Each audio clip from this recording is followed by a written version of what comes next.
something going on. She's been neglected and she needs a friend. So her trembling fingers dials the telephone. Lord, it hurts her doing this again. He's the best friend that her husband ever knew.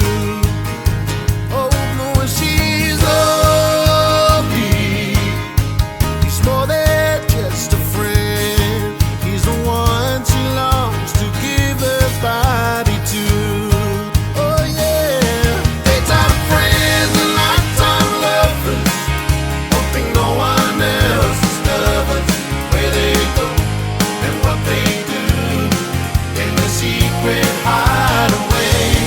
Daytime friends and nighttime lovers, they don't wanna hurt the other, so they love in the nighttime and shake hands in the light of day.